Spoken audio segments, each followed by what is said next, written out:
মেয়াদ শেষ হওয়ার প্রায় ২.৫ বছর আগেই পদত্যাগ করলেন বাংলাদেশের ২২তম রাষ্ট্রপতি মোহাম্মদ শাহাবুদ্দিন।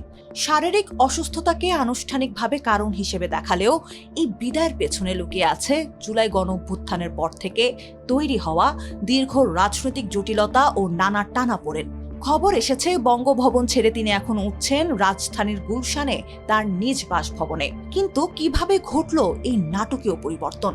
আর পদত্যাগের পর সাবেক রাষ্ট্রপতি হিসেবে সংবিধানে তার জন্য কি কি সুযোগ সুবিধাই বা সংরক্ষিত থাকছে, চলুন জেনে নেওয়া যাক। স্পিকারের কাছে পাঠানো পদত্যাগপত্রে মোহাম্মদ শাহাবুদ্দিন নিজের গুরুতর শারীরিক অসুস্থতার কথা উল্লেখ করেছেন। অটোনমিক নিউরোপ্যাথি, হৃদরোগ এবং কিডনির নানা জটিলতার কারণে দায়িত্ব পালনে অক্ষমতার কথা জানিয়েছেন তিনি। একই সঙ্গে দেশের শাসনতান্ত্রিক সংকটকালীন মুহূর্তে সুপ্রিম কোর্টের মতামত নিয়ে অন্তর্বর্তী সরকার গঠন এবং পরবর্তীতে নির্বাচনের মাধ্যমে গণতন্ত্র ফিরিয়ে আনতে নিজের সুদৃঢ় ভূমিকার কথাও তুলে ধরেছেন তিনি। তবে বাহ্যিকভাবে অসুস্থতাকে কারণ বলা হলেও পদত্যাগের এই সিদ্ধান্তের নেপথ্যে রাজনৈতিক অঙ্গনের মনস্তাত্ত্বিক চাপ ও কৌশলগত বার্তা যে অনুঘটক হিসেবে কাজ করেছে তা অস্বীকার করার কোনো সুযোগ নেই। রাষ্ট্রপতি পদের মতো শীর্ষ সাংবিধানিক অবস্থান থেকে সরে দাঁড়ানোর পর একজন সাবেক রাষ্ট্রপ্রধান কি সরকারি সুবিধা পাবেন? পেলে সেসব সুবিধা কি কি? রাষ্ট্রপতির অবসর ভাতা, আনুতোষিক ও অন্যান্য সুবিধা আইন বিশ্লেষণ করলে দেখা যায় পদত্যাগ করলেও আইন অনুযায়ী তিনি বেশ কিছু বিশেষ সুযোগ সুবিধা ভোগ করবেন।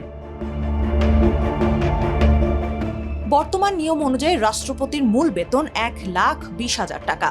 অন্তত 6 মাস দায়িত্ব পালনের পর পদত্যাগ করলে বা মেয়াদ শেষ হলে সাবেক রাষ্ট্রপতি তার শেষ প্রাপ্ত বেতনের 75% হারে আমৃত্যু মাসিক অবসর ভাতা পেয়ে থাকেন। সেই হিসাবে মোহাম্মদ শাহাবুদ্দিন প্রতি মাসে 90,000 টাকা অবসর ভাতা পাবেন। তবে তিনি চাইলে এককালীন অর্থ বা আনুতোষিক গ্রহণের সুবিধাও বেছে নিতে পারেন। শুধু ভাতা নয়, অবসরের পর তিনি রাষ্ট্রীয় খরচে একজন ব্যক্তিগত সহকারী এবং একজন অ্যাটেন্ডেন্ট পাবেন। সেই সঙ্গে থাকবে একটি কূটনৈতিক পাসপোর্ট, বাসভবনের সরকারি খরচে টেলিফোন সংযোগ এবং দেশের ভেতর ভ্রমণের সময় বিনা ভাড়ায় সার্কিট হাউস ব্যবহারের সুযোগ। সাবেক রাষ্ট্রপতি হিসেবে তিনি একজন মন্ত্রীর সমপরিমাণ সরকারি চিকিৎসা সুবিধাও পাবেন, যা তার স্ত্রীর ক্ষেত্রেও প্রযোজ্য হবে। তবে আইন এটিও স্পষ্ট করে দেয় যে অবসরপ্রাপ্ত রাষ্ট্রপতির সুযোগ সুবিধা চিরস্থায়ী নয়। যদি আদালতের মাধ্যমে তিনি নৈতিক স্খলনজনিত কোনো অপরাধে দণ্ডিত হন কিংবা পরবর্তীতে উচ্চ আদালত যদি তার ক্ষমতা গ্রহণকে অসাংবিধানিক বা অবৈধ ঘোষণা করে, তবে এই সব সুবিধা সঙ্গে সঙ্গেই বাতিল হয়ে যাবে। মোহাম্মদ শাহাবুদ্দিনের বিদায়ের পর সংবিধান অনুযায়ী স্পিকার এখন রাষ্ট্রপতির দায়িত্ব পালন করছেন এবং 90 দিনের মধ্যে নতুন রাষ্ট্রপতি নির্বাচনের প্রক্রিয়া শুরু হতে যাচ্ছে। এর মাধ্যমে বঙ্গভবনের রাজনীতিতে যেমন একটি অধ্যায়ের সমাপ্তি ঘটল, তেমনি বাংলাদেশের পরবর্তী রাষ্ট্রপ্রধান কে হতে যাচ্ছেন